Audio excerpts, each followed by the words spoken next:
Hello everyone, welcome back to my channel. It's Mia here. If you're new here, hello, my name is Mia. I make YouTube videos and I am also a law student. I definitely do not say that in every video, but since it's a part of our topic today, I thought a little mention wouldn't hurt anybody. So yeah, I'm a law student.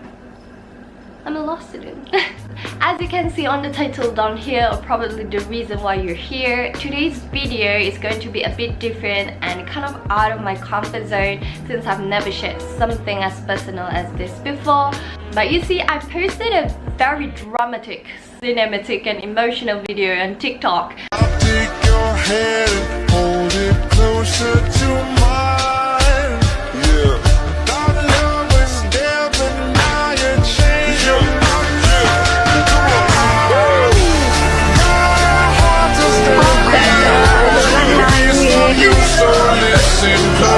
And it kind of blew up a little bit, which I did not expect at all. I received so much support and love from a bunch of strangers, and I also received a few questions regarding the contents in the video, like my acceptance in UM. So here it is for those who ask, my study journey. Before we start with the video, I would like to say the reason behind this video is not for me to brag or anything, but simply just because I want to help others by giving them motivations and inspirations. I've been there before, you know, where I felt so clueless and hopeless. Like, what should I do? What am I going to do? What is next? Basically just me worrying the hell out of my future. So if this video gives them even a small hope, I'd be happy to know that I am doing something good in this life. On to the first topic, of course, the SPM. To be honest with you guys, this subject is not something that I'm proud of, as I did not do a very good job at it. However, it was my first sign to not continue in science stream, as I very much despised it. So sorry if there is any of my school teachers watching this, but school was very depressing to me, as I had to force myself learning stuff that I was not into for years. That was not good. Also, it's mainly because of the pressure where everyone around you keeps reminding you the consequences of your failure. Like, if you don't get straight A's, you won't be successful. Those kind of pressure. Although my teachers never say that, those kind of pressure. You know what I'm talking about, right? Let's just go straight into it. I know what you guys want. So for my SPM, I got 4 A's, 3 B's and 2 C's. I know, honey. It's not that bad, but it's not that good either, especially if you want to continue in law. But did you see me stopping? Okay, I'm not gonna lie, it almost stopped me, but I thought it was way too early to stop and give everything up. It was just school anyway. But please don't get me wrong, I am not saying SPM is not important. It is very important. It determines pretty much everything. Like, it determines your foundation if you want to continue in foundation, your diploma, and also your degree. They will also look at your SPM result. Please do your best, okay? If you pass the SPM era like me, let's move on, buddy. Let's just move on with our life, okay? Now that brought us to the second topic, which is my foundation life. At first, I didn't intend to take law nor to apply for private universities, but my luck was still unfortunate and was not on my side, and the roller coaster ride was still going down and down.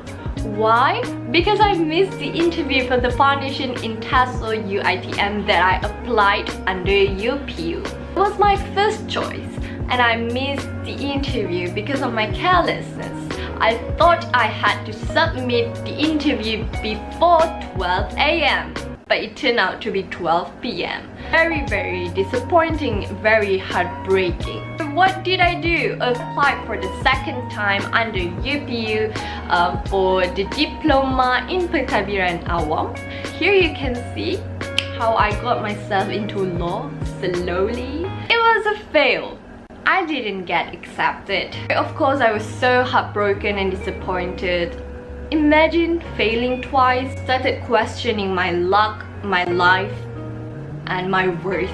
I did not give up because I believe that everything happened for reasons. For example, I missed the xoxo interview because I'm not meant to study there and study law instead. So without wasting any more time, me and my mom went straight to MSU because I got offer from them saying that I would get the scholarship. I didn't get the 100% scholarship. I only got 70% scholarship, as it requires you at least 5 A's to get the full scholarship. So that's how I ended up studying law at MSU for 1 solid year. At MSU, I went through 3 semesters and I managed to get dean list for each semester, which I'm very proud.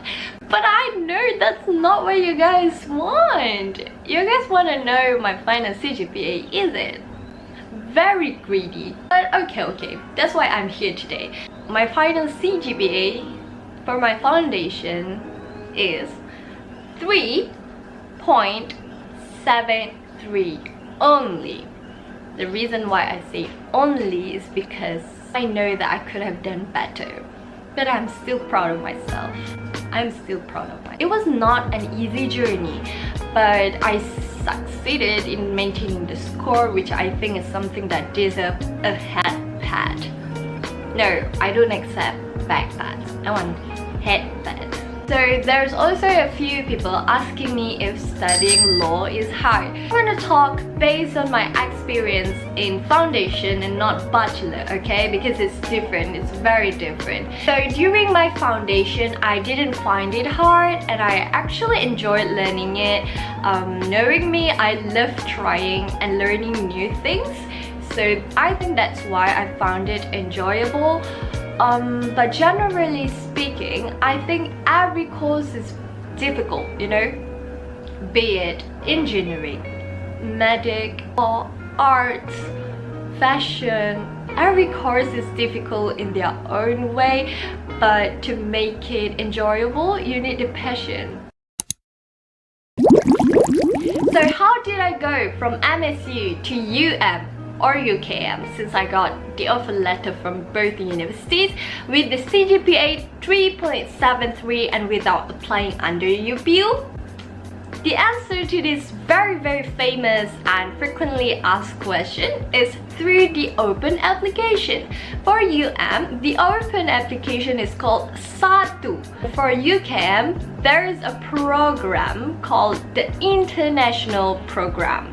Through this open application or program, you can directly apply for the state universities. I'm not sure about the other IPTAs since I was only notified about this matter from my friend, whom I'm very thankful for. Honestly, I wouldn't know there's such a thing if he didn't tell me. For your information, but in UKM and I got in UM. We both applied for both universities together. I'm very happy that we managed to get what we wanted. So, you know who you are. For law course only, yeah, I'm talking about law. It's 3.5 and above. But there is still a possibility for you to get rejected, even with CGPA being 3.5 and above.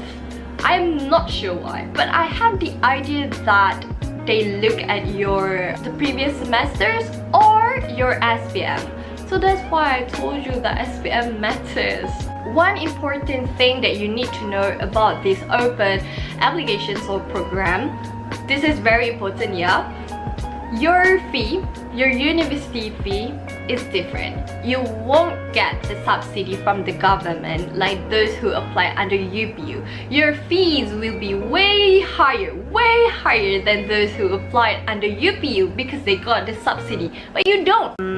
I got a few worried and concerned confessions from my friends saying that they are scared of the risk, specifically talking the financial risk. If you got accepted and you don't have the money to pay the fee, things like that. I'm not gonna lie, even for someone with stable financial like me, I still can't afford the fee. I knew the risk and I still took it because I believe that there are other ways to solve the problems.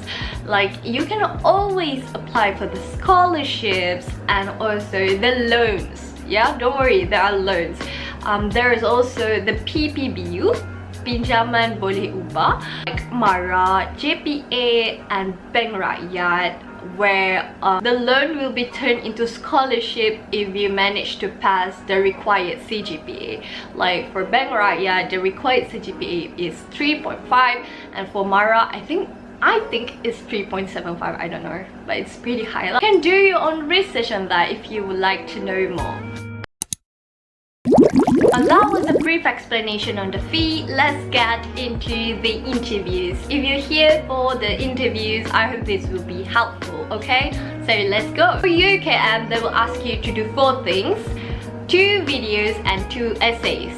1 in Malay and 1 in English, and you have to answer the questions. The questions are general and they are all about the current issues, like the penalty for PKP, the parliament. What do you think about this? What do you think about that?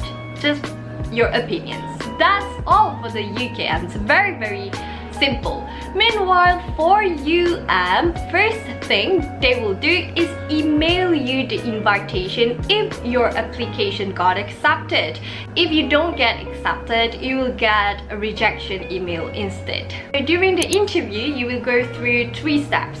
First is the introduction steps. They will ask questions about you, like who are you, what's your name, where are you from, where do you live? Those kind of questions, so nothing to worry about. So the second step, it is the scariest part of the interview. It's called the 3 minutes lawyer. Even the name is scary, isn't it? This section, you'll be given a situation related to law and you'll have to defend your client, be it a plaintiff or defendant. You need to defend them. Don't worry much because they will give you the question when you are in the waiting room and you'll have like 10 minutes to prepare. If you're not someone from foundation in law and you know absolutely nothing about law, don't worry, you can just use your general knowledge, like what do you think about this and what do you think about that. But you still need to defend your client. That's very important. The third step, or the last step of the interview, is where they will ask you the general questions like why should you be chosen? Why are you special from the other students? Why UM? Why this course? Why law? Those kind of questions. It took me 3 days to prepare the script. I actually have the scripts. Let me show you. So these are the scripts, not script. These are the preparation I made for the interview. Scary. It took me 3 days to prepare the script, but I didn't use them because I decided to answer the questions spontaneously instead. But it's very important to prepare so that you know what to say next and not clueless and seem doubtful, you know? We don't want that. One tip that I can share you for the UM law interview is that they really take note on your passion towards the course or the university. They want to see whether you are really interested in the course or whether doing this suka-suka. Yeah, they want to see that. Not just that, actually we had the talk with the Faculty of Law Dean, and he said that UM looks for someone who is able to speak, who is able to analyze, and also those who have soft skills in them. So make sure you highlight those things during the interview, okay? In conclusion, be confident. Show them that you are someone who knows what you're doing in your life. Show them that you can do it, okay? Show them that you are determined and also passionate. Like you really want to study there. So yeah, that's all for the interview. Before I end this video, I would like to say wherever you study, which university you study at, IPTS or IPTA, it does not matter.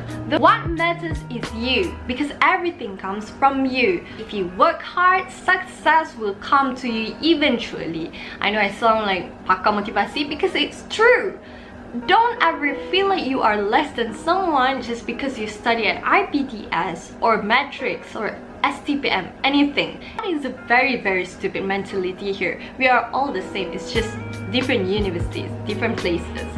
Okay, just do your best in everything, and if you fail once or twice or even thrice, don't ever give up. Don't know what's waiting for you in the future.